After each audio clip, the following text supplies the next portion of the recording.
This is the story of Zad, a poor boy whose own brothers oppress him and falsely accuse him of theft, forcing him out of the house. He leaves his village and goes to another city, hoping to earn some money and respect there. But the princess of that city, Amina, treats him cruelly. In the crowded market, while Zad is selling his clay pots, Amina humiliates him in front of everyone. Yet, Zad's heart is filled with patience and faith. Will Zad succeed in this new city, or will he be lost under the shadow of oppression? To know this, watch the full story. There was a small village where the land was wrapped in a blanket of greenery, and the air carried a rustic fragrance. The clay houses, with wooden amulets hanging on their doors, stood close to one another. In every courtyard, women spun the wheel, made clay pots, or sewed clothes. In the middle of the village stood an old well. Its water was both the livelihood and the peace of the villagers' souls. Every morning, the call to prayer rose from the mosque, and people left their work to gather for prayer. The village market was small. People sold bags of vegetables, clay jugs, and handmade clothes. In this very village lived Zad, a young man whose heart was a river of faith and purity. Zad's father, Haji Ismail, was a farmer who worked day and night in his fields. When Zad was little, he used to go to the fields with his father, planting seeds and watering crops. Haji Ismail would tell him, "Son, keep your heart as pure as the soil. Allah never wastes hard work and faith." Zad's mother, Bibi Khadija, was a noble woman who spun the wheel and recited the Quran at night.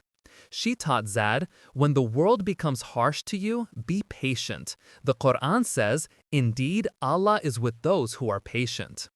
When Zad was 7 years old, Haji Ismail passed away. 2 years later, Bibi Khadija also departed from the world due to illness. Zad's 3 elder brothers, Yusuf, Harun, and Ilyas, were married and ran a sandal shop in the village market.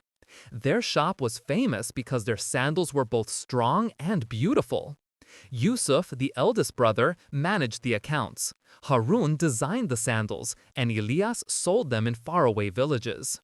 Zad, being the youngest, worked in the shop, cutting leather, stitching sandals, and sometimes selling them in the market. But his heart was in the fields, where he cared for the crops in memory of his father. The villagers admired his hard work and said, "There's magic in Zad's hands. This boy will achieve something great one day." But his brothers were jealous of him.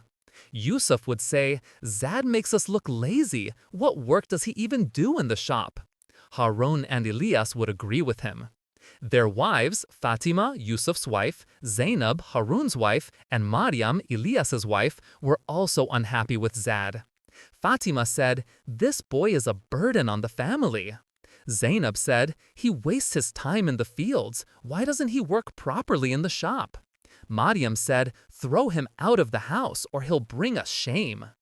Zad stayed silent because his mother had taught him, "Quarrels shrink the heart, but patience makes the soul grow." Every evening, Zad went to the mosque where Maulvi Abdullah used to say, "The fruit of patience is always sweet."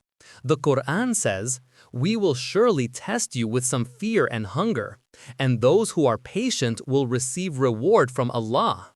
Zad listened to his words with his heart and prayed, "O Allah, grant patience to my heart and guide me upon your path." One day, a big fair was held in the village market. People came from faraway villages to sell and buy goods. Zad's brothers decorated their shop with new sandals that Harun had designed with his own hands. They ordered Zad, "Go to the market, sell these sandals, and bring as much money as you can. There should be no mistake." Zad worked with all his heart and soul. He went to every shopkeeper and traveler, praised the sandals, and sold them. That day, the shop broke all its previous records. He sold so many pairs that even Yusuf was astonished. But when Zad brought the money home in the evening, Yusuf accused him. "You've hidden some of the money. After selling so many sandals, you bring only this much?" Zad respectfully said, "Brother, I haven't hidden even a single coin. I fear Allah. You may check the accounts yourself." But Yusuf was angry. He slapped Zad and shouted, "A liar like you has no place here."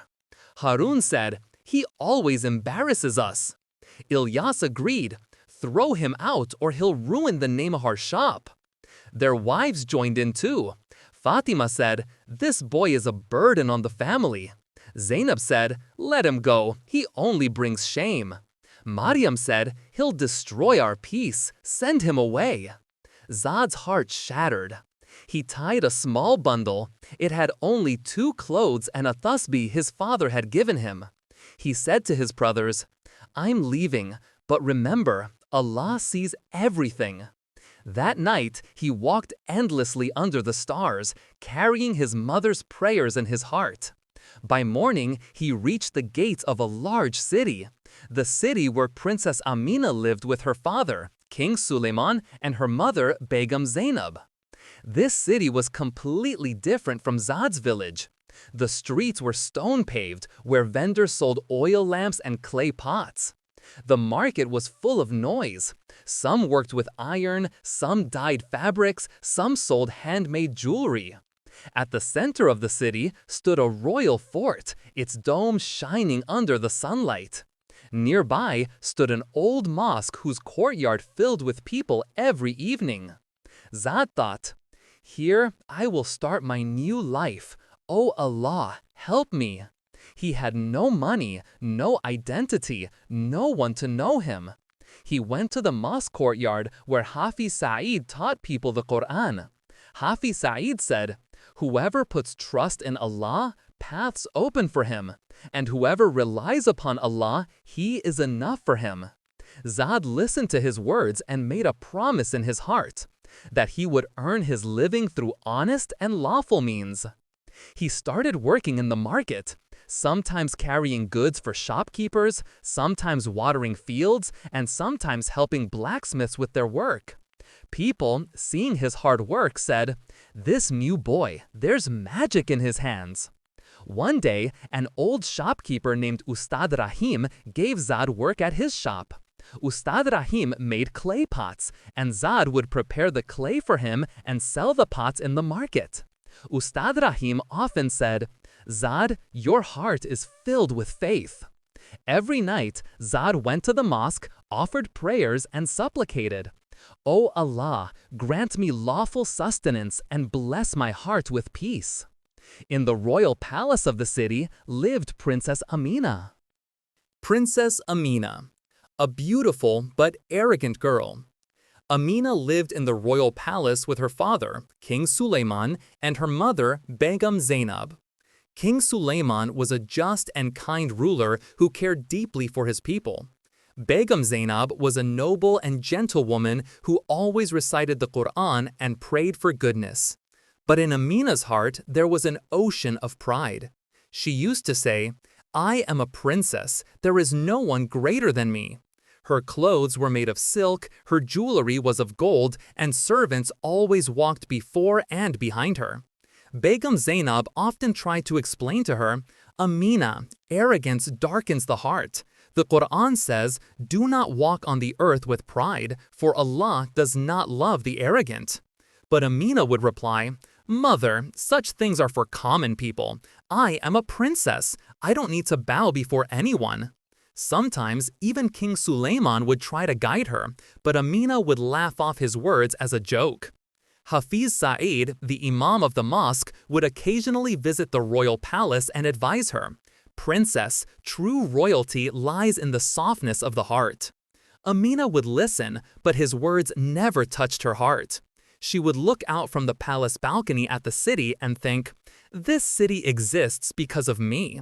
Without my father's palace, these people would be nothing."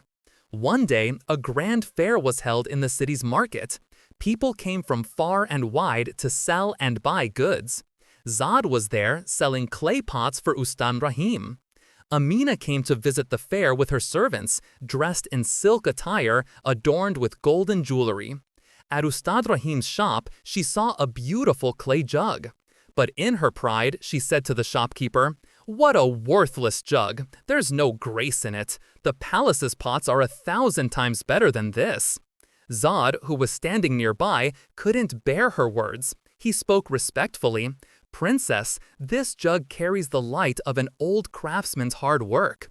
It holds the skill of his hands, the peace of his soul. Every creation has its own beauty. One only needs to look with the eyes of the heart." Amina was struck by Zod's words. In anger, she said, "Who are you to teach me? A poor laborer dares to answer a princess?" Zod lowered his gaze and stayed silent, but his words found a place in Amina's heart. That night, Amina couldn't sleep. She kept thinking, "How could a common boy dare to answer me?" But there was some truth in his words. Begum Zainab noticed her restlessness and said, "Amina, when faith awakens in the depths of the heart, arrogance melts away. The Quran says, 'Whoever purifies his soul, he is the one who succeeds.'" Amina remained silent, but a strange unease began to rise in her heart. Meanwhile, for Zod, life in the city was a new battle. He had neither a home nor money, only a small bundle and his mother's gifted tasbih. That first night, he spent in the mosque courtyard, praying under the dim glow of oil lamps. "O Allah, grant me lawful sustenance and bless my heart with peace." When the call to prayer rose at dawn, Zod offered his prayers and went to Hafiz Sa'id. Hafiz Sa'id looked at him and said, "Son, you are new here, but there is a light of faith on your face." Zod began searching for work in the market. On the first day, a cart vendor hired him to carry goods, but at night he only gave Zod 2 flatbreads. Zod thanked Allah, ate the bread, and slept in the mosque. The next day, a blacksmith hired him to dig clay. But when Zod, tired and sweating, asked for water, the man scolded him, "Lazy boy, work first, drink later." Zod stayed silent because his mother had taught him patience. He focused on his work with sincerity, and people in the market were astonished by his effort. One day, Zod stopped near an old blind shopkeeper named Baba Kadir. Baba Kadir's goods had fallen to the ground and he was worried. Zod picked everything up and carried it back to his cart. Baba Kadir prayed for him, "Son, may Allah bless your sustenance." Zod smiled and said, "Baba, it was my duty." That very day, Ustad Rahim called Zod to his shop and said, "There is skill in your hands and faith in your heart. Work with me." Zod began making clay pots with Ustad Rahim, and soon his hard work became famous in the marketplace. But not everyone in the city had a good heart. One day, a rich trader named Malik Asif accused Zod of stealing. He said, "This new boy has stolen money from my shop." Zod calmly replied, "Sir Malik, I fear Allah. Please check my bundle." When people opened Zod's small bundle, they found only a few clothes and his tasbih. The people of the market supported Zod, and Malik Asif felt ashamed. He apologized, and Zod said, "Whoever forgives and reforms, his reward is with Allah." After this event, Zod's name was spoken in the market with great respect. Meanwhile, Princess Amina couldn't forget Zod's words about the clay jug. Those words echoed in her heart every day. Each night as she lay in her palace room, she felt her pride pulling her deeper into darkness. One night, she had a dream. She saw herself as a poor woman selling cloth in the market. People ignored her and looked down on her. She woke up shaken and restless. Amina told her mother, Begum Zainab, about the dream. Begum Zainab said, "Amina, this is a sign from Allah. Arrogance closes the heart, but kindness opens it." Amina decided that she would visit the market, but this time without pride. She wore simple clothes, removed her jewelry, and went to the market with only one servant. There, she saw how hard people worked to earn their livelihood. Some shaped clay pots, some stitched clothes, some sold vegetables. She noticed an old woman selling old garments from a small cart, but no one was buying from her. Amina took a few coins from her purse and bought the woman's clothes. The old woman prayed for her, "Daughter, may Allah bless you with peace." Amina's heart filled with emotion. For the first time, she felt free from her pride. That night, Amina went to the mosque to listen to Hafiz Saeed's sermon. Hafiz Saeed said, "True honor is not what the world sees, it is what Allah sees. Allah loves those who act with gentleness." Amina made a promise in her heart. She would give up her arrogance and do something for the people. She told her mother, "Mother, I want to help the poor people of our city." Begum Zainab smiled and said, "My daughter, this is the journey of faith. Go, and may Allah show you the way." Then a great calamity struck the city. The river that watered the fields dried up. The rain stopped, and the earth turned to sand. Crops withered, and food began to disappear from the markets. Despair spread across people's faces. Even the palace lost its joy. King Sulaiman grew anxious, for the people looked to him with hope. He gathered the courtiers and said, "We must find a solution to this crisis." Zad, who now worked with Ustad Rahim, saw the suffering of the people. He went to Hafiz Saeed in the mosque and said, "Hafiz Sahib, this city has become my home. We must do something." Hafiz Saeed replied, "With hardship comes ease. Gather the people and put your trust in Allah." Zad called the townspeople to the mosque courtyard and said, "There is an old well outside the city that has been sealed for years. If we all dig it together, perhaps water will return." The people were inspired by Zad's determination and agreed to help. Ustad Rahim said, "Zad, I will give you my tools." The market traders brought food and water, and the young men joined in the work. Amina, watching from the palace balcony, thought, "This poor boy is doing such a great deed. Maybe there truly is something special about him." She went to her father and said, "Father, I want to help with this work." King Sulaiman replied, "My daughter, go and follow the voice of your heart." Work at the well began.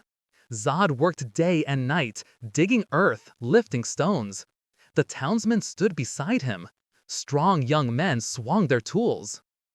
Women cooked food, and children brought pitchers of water. One day, Amina also came near the well. Dressed in simple clothes, she saw Zaid working hard. She said, "Zaid, why are you working so hard? What will you get out of this?" Zaid smiled and replied, "Princess, this city is my home. Whoever does good, their reward lies with Allah. I am only fulfilling my duty."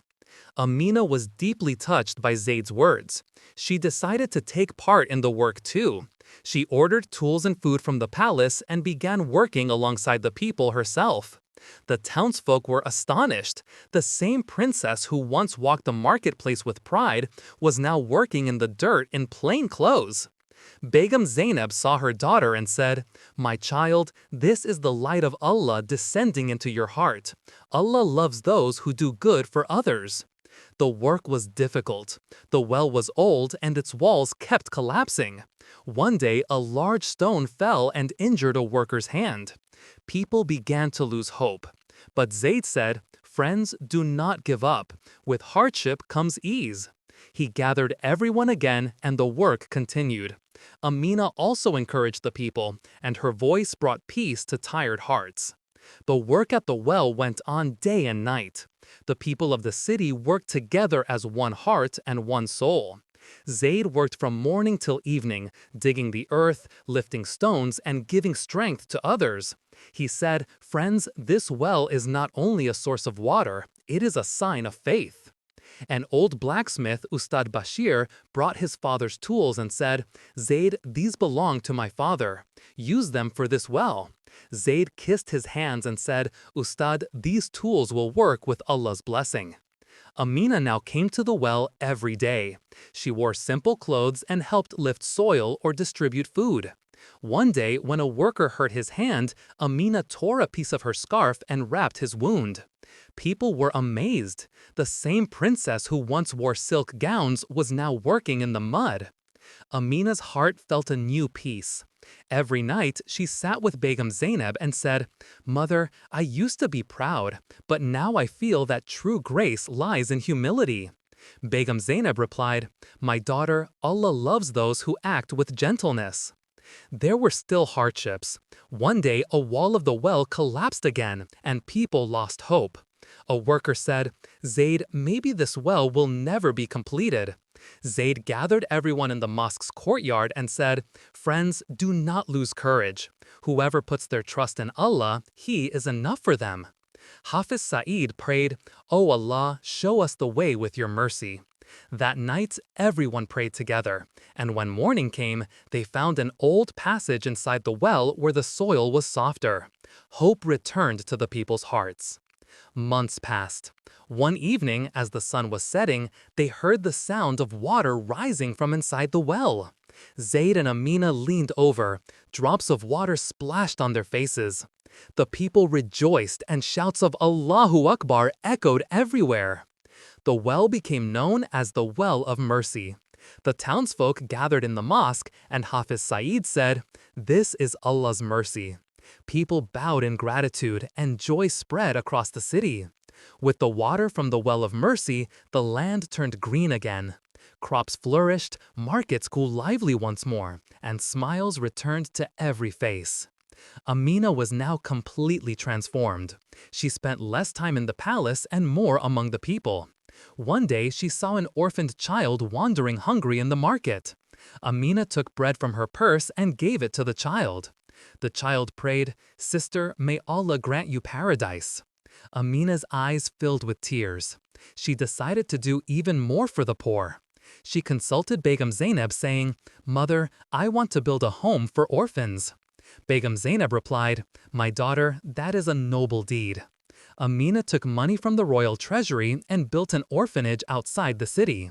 She spent time with the children, gave them clothes, and cooked food for them. The people now called her the Princess of Mercy.